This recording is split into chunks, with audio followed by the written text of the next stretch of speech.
আশ্চর্য, আপনি কে? আপনি এখানে কি করছেন?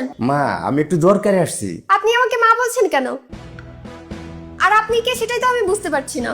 আপনাকে তো বললাম একটা প্রয়োজনে এখানে আসছি। কি দরকার সেটা আপনি আমাকে বলেন। সাহায্য চান? এখানে কোনো সাহায্য করা হয় না, আপনি এবার আসুন। আমি তো সাহায্য চাই না, আমি ফারাবির সাথে দেখা করতে আসছি। ফারাবির সাথে দেখা করতে আসছেন? কোন ফারাবি? ফারাবি স্যারের সাথে দেখা করতে আসছে? হ্যাঁ হ্যাঁ, ওর সাথে দেখা করতে আসছি। কি আশ্চর্য, আপনি স্যারের নাম ধরে ডাকছেন কেন? নাম ধরে ডাকবো না, তাহলে কি বলে ডাকবো? ওনাকে স্যার বলে ডাকবেন। আপনি জানেন উনি একজন সম্মানীয় ব্যক্তি, এই কোম্পানির এমডি। আমি জানি সে খুব সম্মানীয় মানুষ, কিন্তু আমার যে দেখা করা খুব দরকার। এখন একটু ভিতরে যাই মা। মন চাইলে তো স্যারের সাথে দেখা করা যাবে না, অ্যাপয়েন্টমেন্ট লাগবে। অ্যাপয়েন্টমেন্ট লাগবে?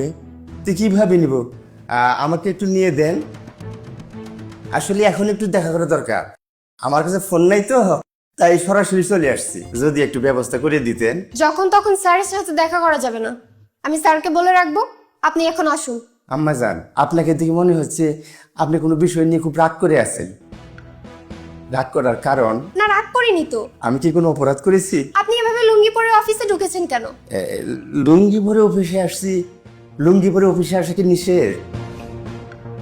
না, নিষেধ না। তাই বলে আপনি এরকম একটা অফিসিয়াল জায়গায় লুঙ্গি পরে আসবেন? গ্রামের মানুষ তো, লুঙ্গি পরে অভ্যাস, তাই লুঙ্গি পরেই চলে আসছি। কি ব্যাপার চাচা, সুযোগ পাইছেন অমনি অফিসের ভিতরে চলে আসছেন?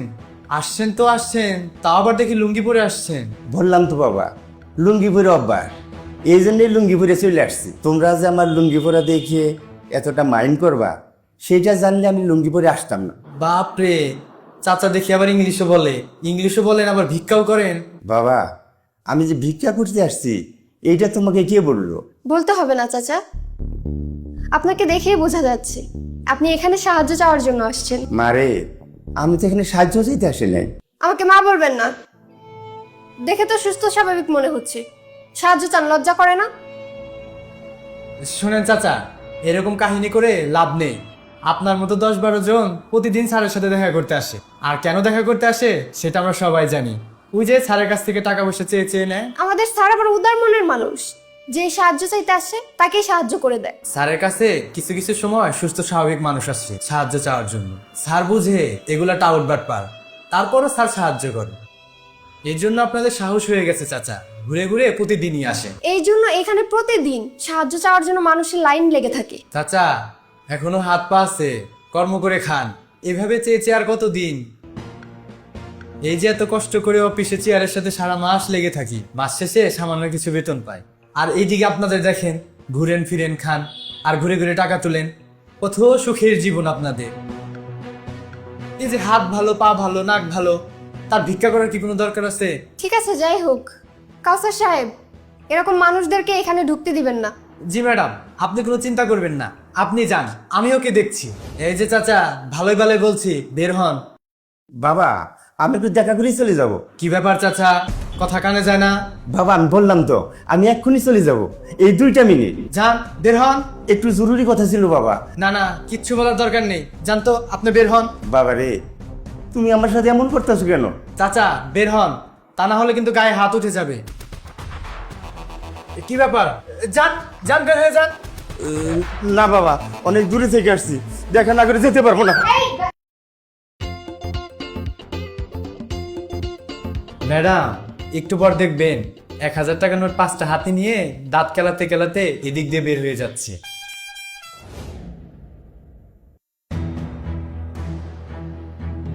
I am really sorry sir. না, সরি কিসের? আপনারা দুজন ওনার সাথে এভাবে কথা বলেছেন কেন?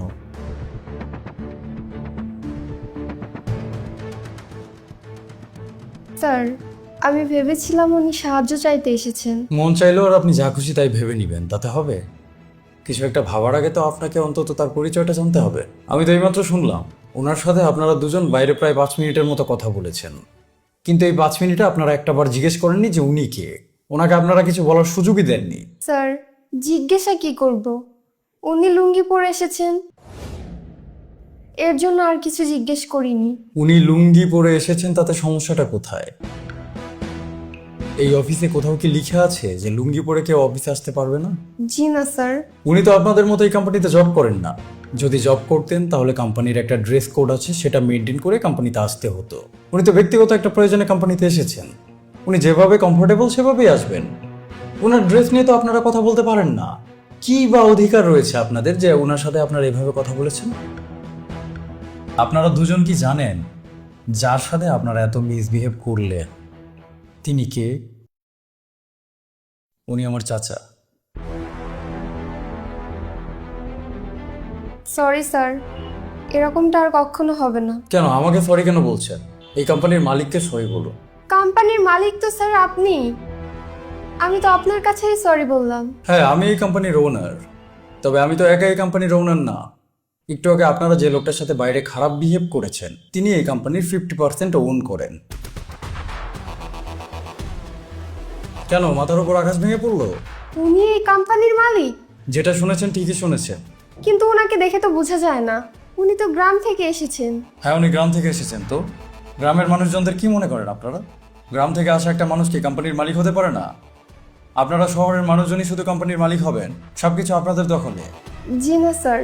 যে জমিতে এই কোম্পানিটা দাঁড়িয়ে আছে সেই জমিতে আমার বাবা এবং আমার চাচার সমান সমান মালিকানা রয়েছে। সুতরাং এই কোম্পানিতে আমার বাবার যতটা অধিকার রয়েছে ততটা অধিকার রয়েছে আমার চাচার। তিনি গ্রামের মানুষ, সহজ সরল জীবনযাপন করে অভ্যস্ত। শহুরে জীবন না তাকে আকৃষ্ট করে না। এই সমস্ত ভোগ বিলাসিতা, টাকা পয়সা, কোনো কিছুর প্রতি তার কোনোদিন মোহ ছিল না। যদি থাকতো তাহলে আমার বাবার সাথে সেও কাঁধে কাঁধ মিলিয়ে এই কোম্পানিটিকে চালাতো। যেহেতু এই কোম্পানিতে তার হক রয়েছে, তার হকের টাকা প্রত্যেক মাসে তার ব্যাংক অ্যাকাউন্টে চলে যায়। সে সেটা ছুঁয়েও দেখেন না। জীবনে বিয়ে করেননি, সন্তানাদি নেই, সহজ সরল জীবনযাপন করতে তিনি পছন্দ করেন। সেই মানুষটা একটা প্রয়োজনে আমার সাথে দেখা করতে এসেছেন, আর আপনারা তাকে বাইরে থেকে বের করে দিচ্ছিলেন। আপনাদের কি শাস্তি হওয়া উচিত বলুন তো? আমার মনে হয় আমার চাচা চান যে আপনাদেরকে এই কোম্পানি থেকে ফায়ার করে দেওয়া হোক। না না স্যার, ফায়ার করে দিবেন কেন? আমরা তো বুঝতে পারিনি। কি বুঝতে পারেননি আপনারা? স্যার, বুঝতে পারিনি যে উনি এই কোম্পানির মালিক। এজন্যই তো ওনার সাথে আপনারা খারাপ ব্যবহার করেছেন। যদি বুঝতে পারতেন যে উনি এই কোম্পানির ওনার, তখন তো প্রচুর আদর আপ্যায়ন করতেন শুধু নিজেদের প্রমোশনের জন্য। আপনারা না প্রচন্ড সুবিধাবাদী লোক, বুঝলেন? জি স্যার, বুঝতে পেরেছি। কিন্তু উনি যদি এই কোম্পানির মালিক নাও হতেন, তবুও আমার সাথে দেখা করতে আসা একটা মানুষকে এতটা খারাপ বিহেভ ডিজার্ভ করেন? আপনারা কি চাইলেই পারেন একটা মানুষের সাথে এতটা খারাপ বিহেভ করতে? এই অধিকার আপনাদের কে দিয়েছে? একজন মানুষ বিপদে পড়ে আমাদের কোম্পানিতে এসেছেন। আপনারা এই কোম্পানিতে জব করেন, আপনাদের দায়িত্ব এই কোম্পানিকে সার্ভিস দেওয়া। অর্থাৎ এই কোম্পানিতে যত মানুষ আসবে যাবে সবাইকে সার্ভিস দেওয়ার দায়িত্ব আপনাদের। আপনারা কি একটা মানুষের সাথে এইভাবে খারাপ বিহেভ করতে পারেন? একটা অসহায় মানুষও যদি আমাদের কাছে আসে, আমরা যতটুকু পারবো তার জন্য কাজ করার চেষ্টা করব। এভাবেই তো আমরা এগিয়ে চলেছি, না হলে আমাদের হারিয়ে যেতে বেশি সময় লাগবে না। দেখুন, আমার কোনো ইচ্ছে নেই আপনাদেরকে ছাঁটাই করে দেওয়ার। তবে উনি শুধু আমার চাচা বলে বলছি না, যে কোনো মানুষ যে কোনো প্রবলেমে পড়ে আমাদের কাছে আসলে কখনো তাদের সাথে খারাপ বিহেভ করার চেষ্টাও করবেন না। সবসময় মনে করতে থাকবেন না যে এই পৃথিবীটা শুধু টাকাওয়ালা মানুষদের জন্য। এই পৃথিবীতে টাকাওয়ালা, টাকা ছাড়া প্রত্যেকটা মানুষের সমান অধিকার রয়েছে, যে মৌলিক অধিকার আপনি আমরা কেউ কেড়ে নিতে পারবো না। 2 কলম লেখাপড়া করেছেন বলে যে লোকটা লেখাপড়া করেনি তাকে মানুষই মনে করেন না। এত অহংকার, এত দাম্ভিকতা, জীবনে যে পজিশনে আছেন এর চেয়ে উপরে কখনো যেতে পারবেন না, আরো নিচে যাবেন। যদি জীবনে বড় হতে চান, মানুষকে মানুষ মনে করেন। এত সহজেই একটা মানুষকে সস্তা ভাবতে যাবেন না। আমরা কিন্তু কেউ জানি না কোন মানুষটার ভিতরে কি রয়েছে। Sir, I am really sorry sir. না না, ঠিক আছে, আমাকে কেন সরি বলছেন? আমার সাথে তো আপনারা মিসবিহেভ করেননি। আপনারা চাচাকে সরি বলেন। চাচা, আপনি আমাকে ক্ষমা করে দিবেন। আরে না মা, তুমি আমার কাছে ক্ষমা চাইতেছো কেন? আমি তোমাকে মা ডাকছি না, আমার মা মাকে শাসন করছে, এটা নিয়ে আমি কিচ্ছু মনে করি না। তিনি চাইলেই পারতেন আপনাদের একটা ক্ষতি করতে, তিনি কিন্তু করলেন না। কিছু শেখেন। জি স্যার। এখনো যদি না বুঝতে পারেন তাহলে বাকি জীবনও বুঝতে পারবেন না। স্যার, আর কখনো আমি এমনটা করব না। ঠিক আছে, যান। আর শুনুন, আজকে থেকে আগামী 7 দিন কাউসার সাহেব আপনি অফিসে লুঙ্গি পরে আসবেন। স্যার, আমি 7 দিন লুঙ্গি পরে আসবো? যদি না আসেন আপনার চাকরিটা থাকবে না। না না স্যার, কোনো সমস্যা নেই, আমি 7 দিন লুঙ্গি পরেই আসবো। Thank you sir. আর আপনি আগামী 7 দিন কোম্পানির রিসেপশনে বসবেন। অফিসের ভেতরে আপনার কোনো কাজ নেই। এই 7 দিনে যত অভাবী মানুষজন কোম্পানিতে সাহায্যের জন্য আসবে, আপনি প্রত্যেকটা মানুষকে সাহায্য করবেন নিজের হাতে। কাকে কত টাকা আপনি সাহায্য করলেন সমস্ত কিছু ডিটেলস আমার কাছে আসবে। আশা করি এতে আপনাদের মানসিক অবস্থা কিছুটা হলেও পরিবর্তন হবে। কোনো সমস্যা নেই স্যার, আমি বসবো স্যার। ঠিক আছে, আসুন। গিয়ে অফিসের কাজকর্ম বন্ধ রেখে কোথায় কে আসলো, কে গেল, কার সাথে মিসবিহেভ করা যায় সেগুলোর স্কোপ খুঁজতে থাকেন।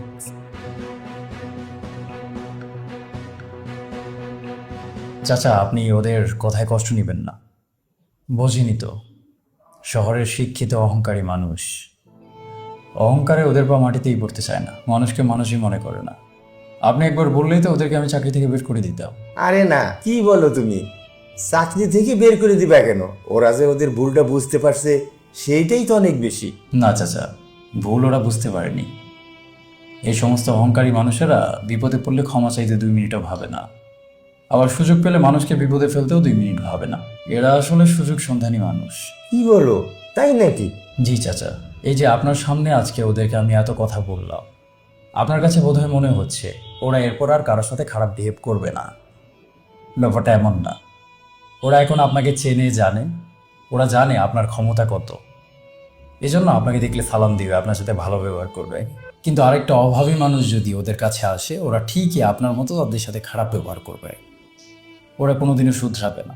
তাহলে তো ব্যাপারটা খুবই দুঃখজনক।